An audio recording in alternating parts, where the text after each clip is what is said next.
ఆ నియోజకవర్గం అసాంఘిక కార్యక్రమాలకు నిలయంగా మారిందని సొంత పార్టీ వారే బహిరంగంగా చర్చించుకుంటున్నారు. ఇసుక నుంచి మొదలు పెడితే బెల్ట్ షాపుల దాకా అవినీతి విలయతాండవం చేస్తోందని ఇంటా బయట ఒకటే చర్చ. హోంమంత్రి అనిత ప్రాతినిధ్యం వహిస్తున్న నియోజకవర్గం తరచూ వార్తల్లో నిలవడమే దీనికి నిదర్శనమని టీడీపీ సీనియర్లు మాట్లాడుకుంటున్నారు. పాయకరావుపేట నియోజకవర్గం పేకాటకు డెన్గా వేదికగా మారిందని, నేరాలను నియంత్రించాల్సిన హోం మినిస్టర్ ఏం చేస్తున్నారని పార్టీలకు అతీతంగా నాయకులు చర్చించుకుంటున్నారు.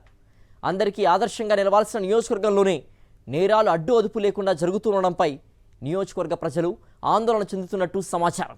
పేరు గొప్ప ఊరు దిబ్బ అనే సామెత అందరికీ తెలిసిందే. ఆ సామెతకు అచ్చమైన నిర్వచనంలా నిలుస్తోందట హోమ్ మినిస్టర్ అనిత ప్రాతినిధ్యం వహిస్తున్న పాయకారావుపేట నియోజకవర్గం. ఎందుకు అలా అంటున్నారు అనే సందేహం వస్తోందా? ఎందుకంటే నియోజకవర్గం అంతా అసాంఘిక కార్యక్రమాలకు, అవినీతికి నిలయంగా మారడమే కారణం. రాష్ట్ర వ్యాప్తంగా అన్ని నియోజకవర్గాల్లో శాంతి భద్రతలను పరిరక్షిస్తానని మీడియా సమావేశంలో ప్రసంగించే అనిత తన సొంత నియోజకవర్గాన్ని గాలికి వదిలేశారని కూటమి పార్టీల నేతలే చెప్పుకుంటున్నారు. కూటమి అధికారంలోకి వచ్చిన తరువాత రాష్ట్ర వ్యాప్తంగా టీడీపీ, జనసేన నేతల అరాచకాలు మొదలయ్యాయి. చాలా నియోజకవర్గాల్లో అడ్డు అదుపు లేకుండా నేరాలకు పాల్పడుతున్నారు. మమ్మల్ని ఆపేదెవడురా అన్నట్టుగా టీడీపీ, జనసేన నేతలు, కార్యకర్తలు రెచ్చిపోతున్నారు. ఓ స్థాయి గల నేతలైతే గుట్టుచప్పుడు కాకుండా అవినీతి పనులకు పాల్పడుతూ రాష్ట్ర ప్రగతిని అధోగతి పాలు చేశారు.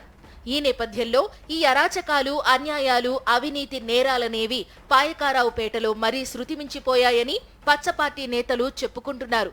ఇక్కడ ఇసుకను యథేచ్ఛగా టీడీపీ, జనసేన నేతలు దోచేస్తున్నారు. రాష్ట్రం మొత్తం ప్రజలు ఇసుక కొరతతో ఇబ్బంది పడుతున్నప్పటికీ పాయకారావుపేటలో టీడీపీ, జనసేన నేతలకు మాత్రమే ఇసుక విచ్చలవిడిగా లభిస్తోంది. అక్రమంగా దోచిన ఇసుకను కొబ్బరి తోటల్లో నిల్వ చేసి బ్లాక్లో అమ్ముకుంటున్నారు. ఉభయ గోదావరి జిల్లాల నుంచి పెద్ద ఎత్తున ఇసుకను లారీల్లో తరలించి తమకు ఇష్టం వచ్చిన రేటుకు అమ్ముతున్నారు. పోలీసులు అక్రమ ఇసుక లారీలను పట్టుకున్నప్పటికీ హోం మినిస్టర్ అనిత మనుషులు ఎంట్రీ ఇచ్చి ఒత్తిడి చేసి విడిపించేస్తున్నారు. ఎలాంటి కేసులు నమోదు కాకుండా చూస్తున్నారు. కొన్ని సందర్భాల్లో నామమాత్రంగా ఫైన్ విధించి లారీలను విడిచిపెడుతున్నారు.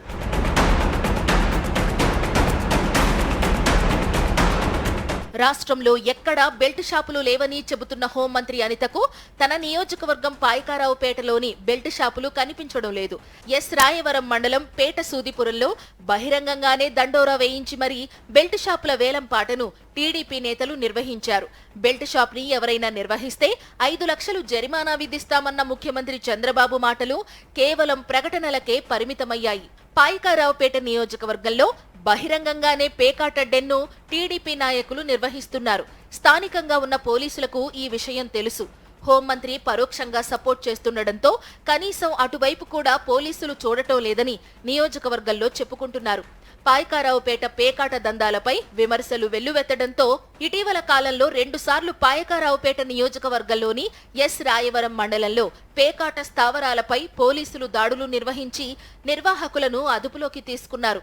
అయితే ఈ యాక్షన్ తాత్కాలికమేనని, మరలా పేకాట షురూ అవుతుందని స్థానికులు చెప్పుకుంటున్నారు.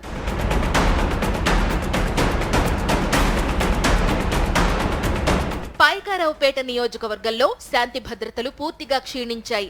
కోట ఊరట్ల మండలంలో కొందరు పచ్చపార్టీ కీచకులు మహిళల మీద దాడి చేసి వారిని వివస్త్రల్ని చేశారు. ఈ ఘటనలో దాడి చేసిన వారిని విడిచిపెట్టి దాడికి గురైన వారి మీద పోలీసులు తప్పుడు కేసులు బనాయించారు. ఇలాంటి అనేక ఘటనల నేపథ్యంలో రాష్ట్రం సంగతి పక్కన పెడితే హోం మినిస్టర్ నియోజకవర్గంలోని మహిళలకు